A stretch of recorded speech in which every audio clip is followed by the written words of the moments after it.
a body is found near a closed children's home. Grey Vale, shut down late 70s. An old photograph may hold the key. We think one of these girls might have had a baby when they were living in Grey Vale. But no one wants to cooperate with the investigation. What are you after? And Jane thinks there's a dark conspiracy. Davy, something's not right. The Coroner. Tonight at 8 on Arizona PBS. Explore new ideas and new worlds here on Arizona PBS, a community service of Arizona State University. The Sandra Day O'Connor Institute Distinguished Speaker Series presents More Than 60 Minutes with Leslie Stahl, Emmy Award-winning journalist, best-selling author, news reporter, and correspondent. Master of Ceremonies and moderator will be Christopher Callahan. You can attend this unique reception and luncheon at the Arizona Biltmore on Wednesday, April 26th, starting at noon. Information is available at o'connorinstitute.org or call 602-730-3300. Coming up next on Arizona PBS, Life and World. Your favorite PBS shows, ready to watch when you are. Anytime, any place. Find more ways to explore than ever before. Coming soon to Arizona PBS. You're going to make what you surround yourself with. We have a lot of closet stick gatherers out there. I try to translate this environment for other people to enjoy. There is no limit to what nature is. Friday night at 9 on Arizona PBS. Hi, I'm Alberto Rios. This week on Books & Company, award-winning author Peter Selgin talking about his latest book, The Inventors. As I write in the book, memory relies greatly on the imagination. Don't miss an all-new Books & Company Friday night at 11:30 on Arizona PBS. From the Cronkite Studios in downtown Phoenix, this is Cronkite News. A Tempe company makes a bid to build Trump's border wall with recycled carpet. Plus, an organization in Tucson is helping Hispanic families prevent drug abuse. And we take a look at Arizona's $500 million rose industry. Cronkite News starts now. Good evening and welcome to Cronkite News on Arizona PBS. I'm Danielle Kernkamp. And I'm Adriana de Alba. Thanks for joining us.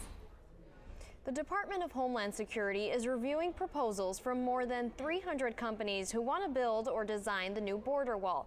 I talked to a Tempe company that placed a bid. CMJ Systems is one of 22 Arizona companies that submitted a bid to build or design the new border wall. We've identified a whole different approach in being able to have a strength for a wall that's not going to be subject to the inherent problems of steel reinforcement. He argues that his idea would be more effective than the current border fence and hopes the design for a so-called green wall will set the company apart. The idea is to use layers of recycled carpet to reinforce the concrete wall. He says the material is more sustainable and durable. Some of our preliminary testing has already proven that it is much more dense, it's much more stronger, and we feel that even from having explosive devices set up against it, it will outperform what would be your typical tilt-up structure. The company president also estimates it would be more cost-effective to build a wall by using repurposed materials. I think that the Department of Homeland Security has to consider all options. They would not be good stewards of the taxpayers' money to not look at alternatives that would be about half the cost. The Department of Homeland Security is expected to announce the finalists in June. Then the selected prototypes will be built in San Diego. There's something else that's been dividing Mexico and the U.S. Debate over the future of the North American Free Trade Agreement. Arizona Senators John McCain and Jeff Flake have been highlighting Arizona's benefits from NAFTA in the recent months. The senators say Arizona's exports to Canada and Mexico have increased by $5.7 billion, or 236%, since NAFTA took effect. Mexico is Arizona's #1 trading partner, and that relationship directly supports more than 100,000 Arizona jobs. According to the International Trade Administration, trade with Mexico accounted for 40% of our Arizona's exports to foreign markets. In 2015, that total was $9.2 billion. The renegotiation of NAFTA was a key discussion point today in Washington during a visit from the head of the Bank of Mexico. Anthony Marroquin brings us the latest developments. President Donald Trump and Mexico don't always see eye to eye, but leaders from the Bank of Mexico are saying they may agree on at least one thing. It's time to renegotiate NAFTA. A lot has changed in Mexico between '94 and today. Changes that Bank of Mexico Governor Agustin Carstens says makes many part of the North American Free Trade Agreement simply outdated. You take, for example, the energy sector. The energy sector was completely put aside in NAFTA. It's more than just energy in President Donald Trump's eyes. He's been an outspoken critic of the entire agreement. The fact is, NAFTA, whether it's Mexico or Canada, is a disaster for our country. Carson said tensions would still run high throughout the renegotiation process, but that Mexican officials are willing to be part of those discussions. The position that Mexico has, and that's why I think that, and in a way slowly I think that this is what is being reflected, is that we look forward to the revision of NAFTA. The governor went on to say that the Mexican peso is very undervalued, but he didn't give any further details as to how he thought NAFTA should be renegotiated. For now, in Washington, Anthony Marroquin, Cronkite News. An organization in Tucson focuses on educating Hispanic parents and children about the risks of using drugs and alcohol. Cronkite News reporter Joanna Restrepo visited the after-school program. Joanna? Adriana, I attended Familia Adelante, an after-school program created by a nonprofit organization named Amistades, and saw how it changed the life of a young boy. A typical U.S. smoker spends over $2,000 a year on cigarettes. 13-year-old Osvaldo Benitez is learning about the consequences of using drugs and alcohol through interactive games. Familia Adelante is an after-school program where instructors also teach parents like Teresa Benitez how to identify types of drugs and red flags in behavior. I'd ask him what was wrong sometimes, and he would say nothing. As a mother, I knew something wasn't right. Benitez noticed Osvaldo would get home from school in a bad mood, and when she would ask him what was wrong, he would dismiss her with one word: nothing. Osvaldo was born in the U.S. and speaks little Spanish. His parents are Mexican immigrants. He is one of many multicultural children who risk facing what experts call an identity crisis because they may find it difficult to find themselves in two different cultures. It's really hard for them when they're raised this one way because their parents have these mentalities from their country, and then when they come to school and then they're with other kids who have different backgrounds. So I think that's definitely very stressful. Finding a balance between two cultures is what kids learn here. Students also get to spend more time with their families, something Osvaldo realized he was missing because his parents work a lot. His brother also comes with him to the after-school program. Our family means everything. Connection is what matters most, and that we should try our best in any subject that we can. Not only has Osvaldo's attitude improved, so have his grades. Counselors at Amistades encourage parents to keep an eye out for changes in their kids' behaviors and to address these issues with them in a calm manner. From the Broadcast Center, Joanna Restrepo, Cronkite News. Arizona is expanding its Empowerment Scholarship Accounts program, meaning it will be easier for families to choose what schools their children go to. But not all communities have different schools to choose from. Coming up on Cronkite News, what the school voucher program means for families in rural communities. And why a teacher's first memoir caused a bigger stir than expected. I'm Scott Pelley, anchor and managing editor of the CBS Evening News. In our changing media landscape, it is crucial for journalism education to ensure a commitment to the truth, unbiased reporting, strong ethics, unwavering fairness, and above all else, accuracy. These are the hallmarks of ASU's Walter Cronkite School of Journalism and Mass Communication. It's a place where students can innovate and transform the news industry while always upholding the values of the school's namesake.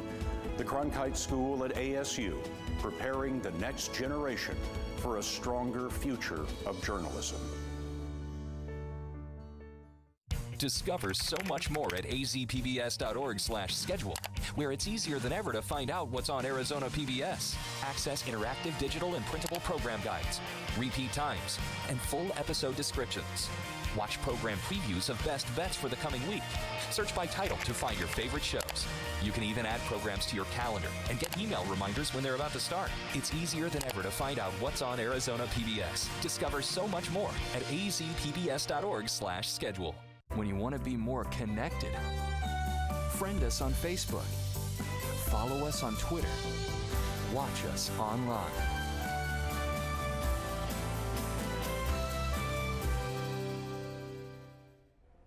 Writing a book fulfilled a lifelong dream for one special education teacher, but it cost him his position. Reporter Janie Hoyt spoke to the author and school officials about the issues surrounding his memoir.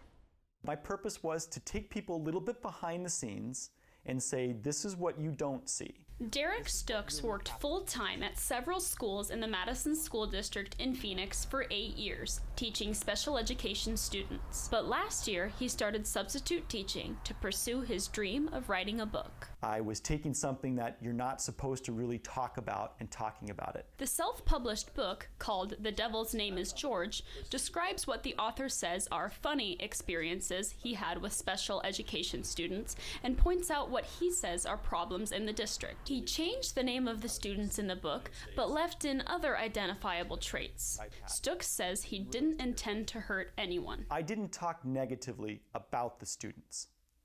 I took the situation the students were in, which to me were sad and funny and heartbreaking, and brought that to light.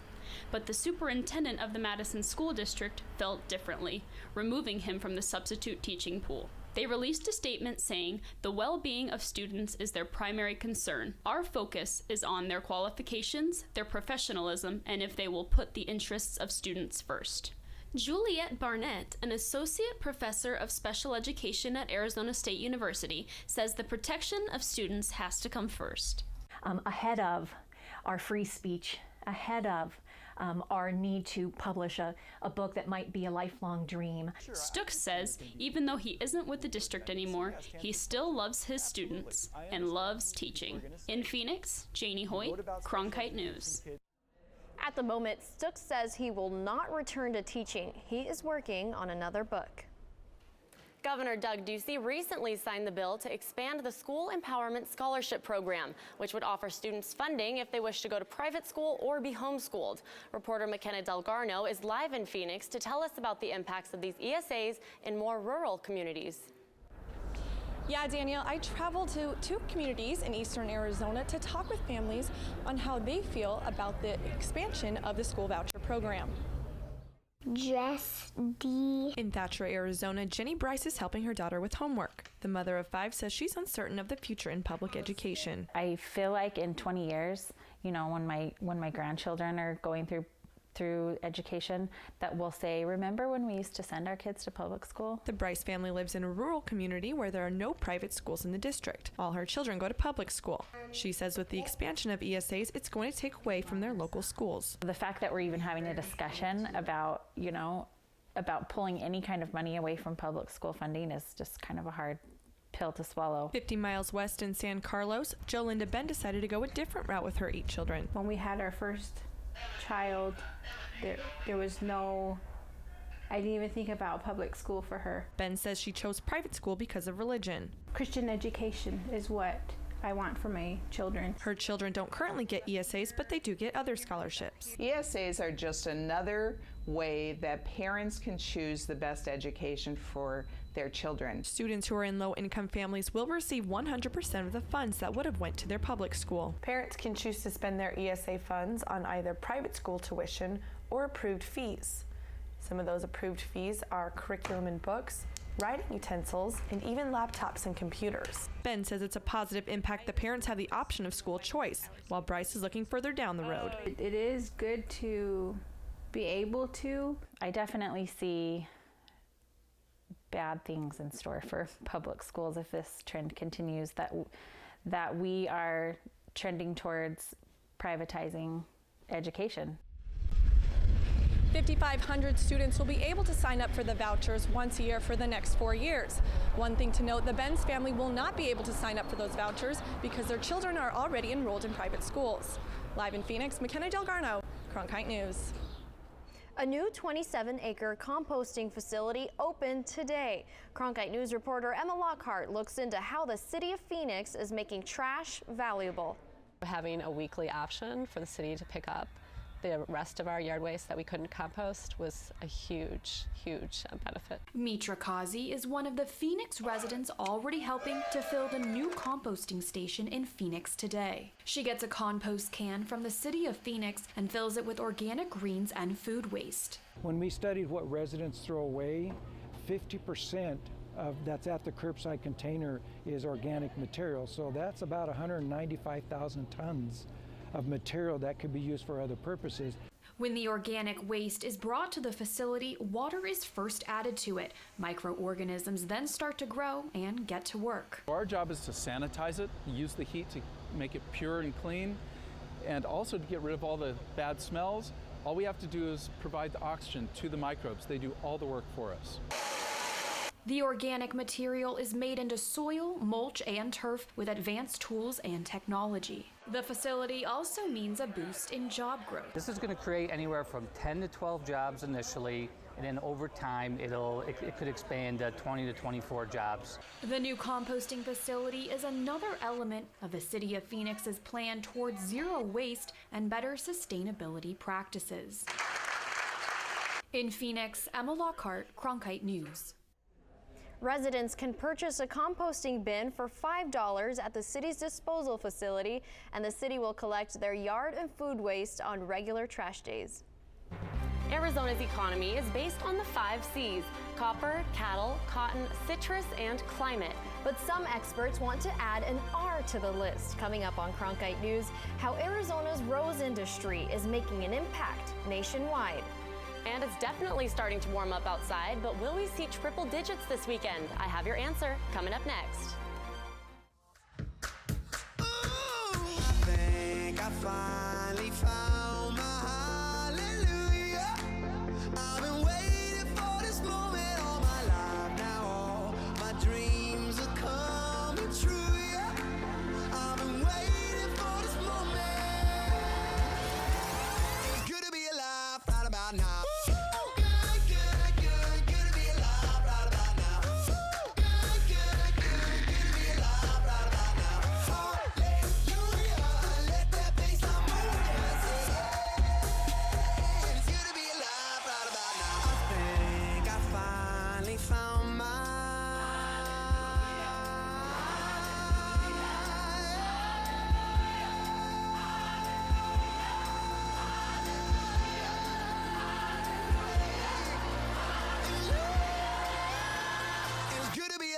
Right about now.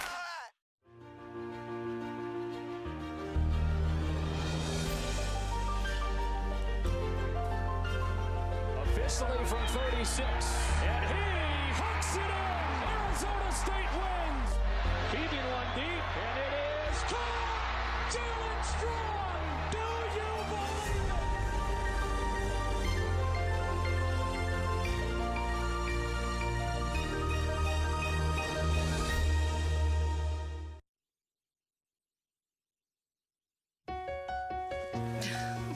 What are you doing? Possibilities. Your day is filled with them. Reach up, energy in the fingertips, collapse. TV, play Downton Abbey. and PBS helps everyone discover theirs.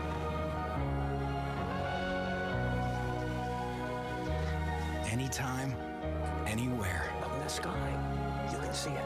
PBS, we're with you for life. Arizona is known for cotton and citrus, but these aren't the only abundant crops growing in the state. Last year, Arizona exported 18 million rose bushes and continues to be a leader in the industry. Reporter Kanakja tells us more about the national flower growing in our state. When you think roses, you probably think California. Desert dwellers might be surprised to learn rose growing in the state goes back to the 1950s. I took a trip out to Litchfield Park to learn more about the current industry. Blistering summer heat is headed our way, but that doesn't stop the roses in Arizona from blooming.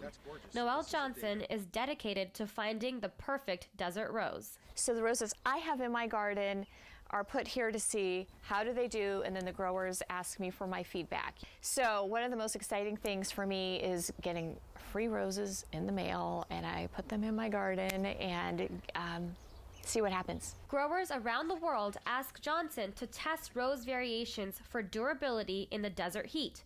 We might not think roses will last here, but Tyler Francis says the climate is perfect. We grow over 1,000 different varieties of rose bushes on this farm, and of that we have 50 different reds. So there's a lot of different variations, and the best thing to do is the one that draws you in is the one that you should buy.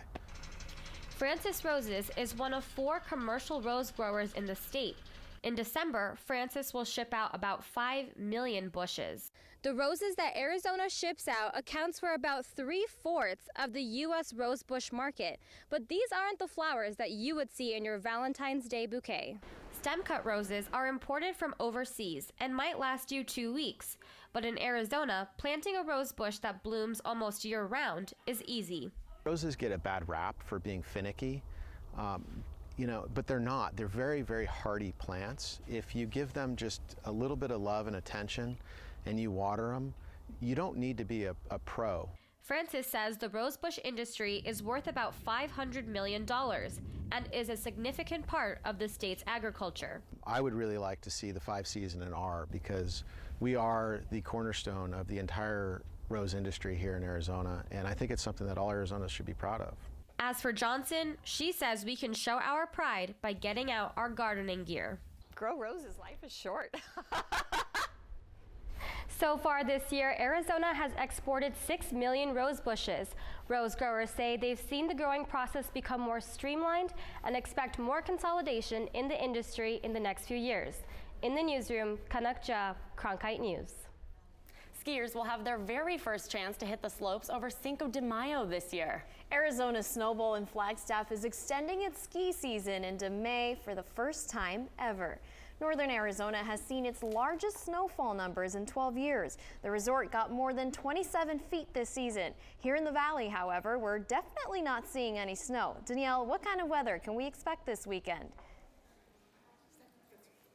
That's exactly right. I can basically guarantee you won't be seeing any snow for a while, probably. We're at 92 degrees right now in Phoenix, with winds a little bit above average at 10 to 15 miles an hour. And across the state, we're seeing 92 in Phoenix, 88 in Tucson, and in those mid to upper 60s up in Flagstaff and the Grand Canyon. But if you take a look at the valley, we're in those high 80s, low 90s across the board. So we're at 93 in Maricopa, 89 in Casa Grande, 90 up in Scottsdale, and 87 in Cave Creek. These temperatures are going to dip a little bit into the 70s for your drive home tonight. And in the morning when you're waking up, it'll be back into those low 60s and even some 50s depending on where you are. But by this time tomorrow, we'll be back in those low 90s across the board. Taking a look at temperatures for the rest of your week, we're at 95 tomorrow, getting close to those 100-degree temperatures on Sunday. But for the rest of the week, we'll be back in the low 90s this time next week. That's a look at your 7-day forecast. Thank you, Danielle. Virtual reality is making its way into sports, but not for the athletes. Coming up, how the Diamondbacks and Suns are reimagining the fan experience with virtual reality.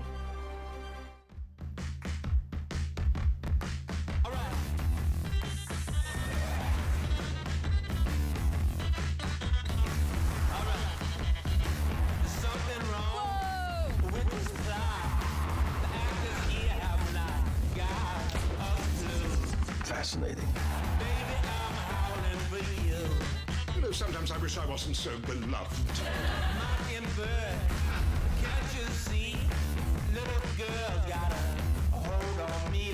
Wow.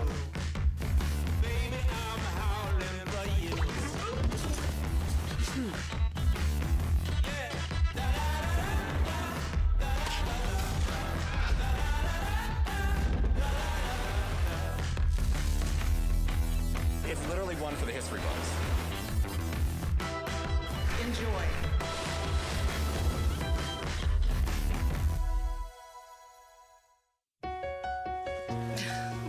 What are you doing?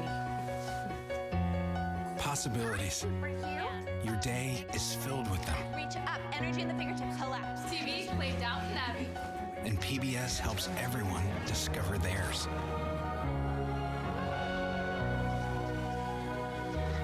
Anytime, anywhere. Up in the sky, you can see it. PBS. We're with you for life.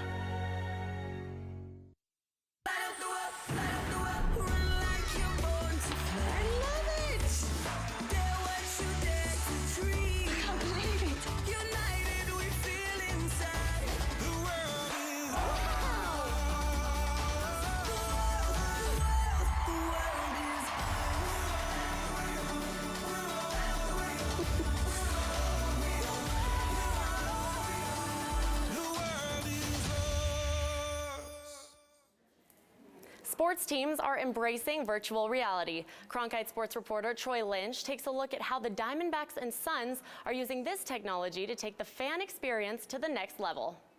I'm good, I think. What is this? During the offseason, the Arizona Diamondbacks installed a virtual reality bullpen to give fans an in-depth look at the major league experience.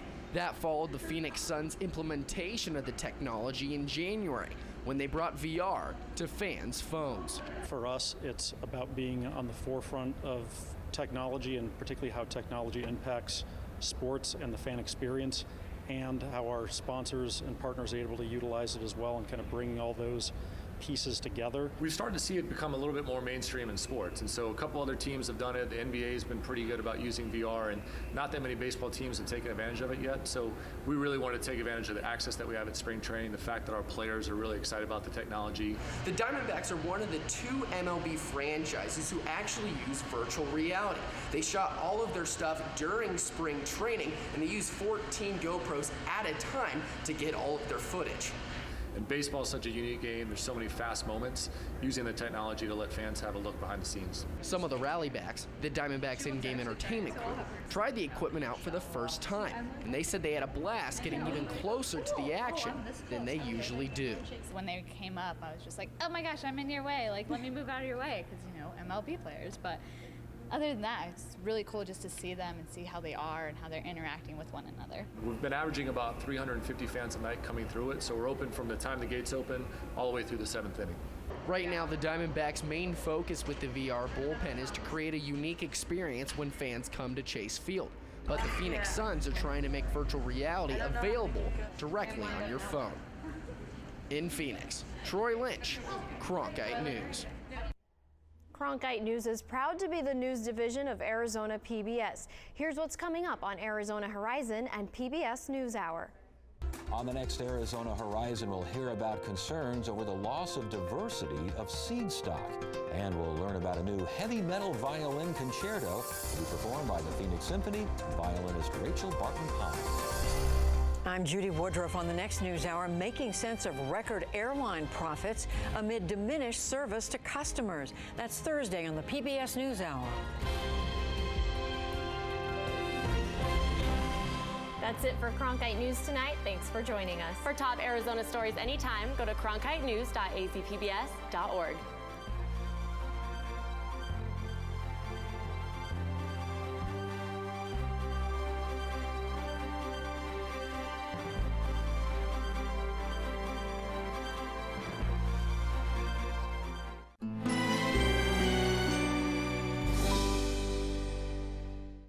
Next time on Death in Paradise. He must have been out in a storm when the boom hit him on the head. A man is killed while sailing. Why would he take a boat out in such bad weather? Humphrey doesn't think it was an accident. He was murdered. And the investigation leads to England. We're to hand the case over to the Met Police in London. You are to liaise with the Jack Mooney. You're wondering what an egg has to do with your case. Nothing at all. Death in Paradise. Tonight at 9 on Arizona PBS. Explore new ideas and new worlds here on Arizona PBS, a community service of Arizona.